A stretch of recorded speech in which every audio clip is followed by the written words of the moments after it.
les débuts des civilisations grecques et romaines. Cette vidéo a pour sujet la cité, qui est le cadre de vie des Grecs.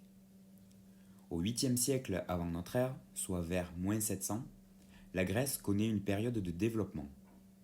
Il s'agit tout d'abord d'un développement démographique, avec une hausse de la population. C'est aussi un développement culturel, avec le développement de l'alphabet grec et l'écriture de grandes œuvres comme l'Iliade et l'Odyssée. Avant cette période, les Grecs vivaient en petits groupes, isolés et séparés, soit par la mer, car la zone comprend beaucoup d'îles, soit par la montagne, car le relief est très marqué dans la partie continentale. À partir du 8e siècle avant notre ère, un phénomène politique apparaît. En effet, les hommes vont chercher à se souder.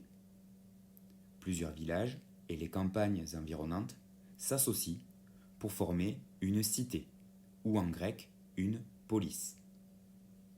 Pour les Grecs, une cité est une communauté de citoyens, libres, autonomes et indépendants des autres cités grecques. Il y avait par exemple la cité des Athéniens, ou encore la cité des Lacédémoniens, plus connue sous le nom de Sparte. Vers le 8e siècle, tout le pourtour de la mer Égée comporte des cités. Chaque cité était indépendante, c'est-à-dire que chaque cité avait sa monnaie, mais aussi que les cités pouvaient avoir un mode de fonctionnement politique différent, une monarchie ou une démocratie, par exemple. Le territoire d'une cité est composé de deux principales parties, l'Astie et la Chora. L'Astie est la partie la plus urbanisée, qui compte de nombreux habitants ainsi que de nombreux édifices publics. La Chora est une zone à dominante rurale, la campagne, mais qui pouvait aussi comporter des villes plus ou moins importantes. Ces villes étaient tout de même sous la domination de la ville la plus importante. Même si les cités grecques étaient indépendantes les unes des autres, elles avaient à peu près la même organisation. On y retrouvait les mêmes types de bâtiments. De plus, la culture grecque était commune à toutes les cités. La langue y était la même. Les dieux étaient les mêmes. Les ressources agricoles produites étaient les mêmes. Le blé, la vigne, les oliviers. Au cours du 8e siècle, la forte augmentation de la population va pousser certains Grecs à partir de leur cité pour aller coloniser d'autres endroits. Ils sont en quelque sorte à l'étroit dans leur cité et partent à la conquête de nouvelles terres sur lesquelles bâtir de nouvelles cités et sur lesquelles faire de l'agriculture. Les périodes de sécheresse en Grèce, la pauvreté ou les conflits à l'intérieur d'une cité ont pu aussi pousser certains Grecs à partir.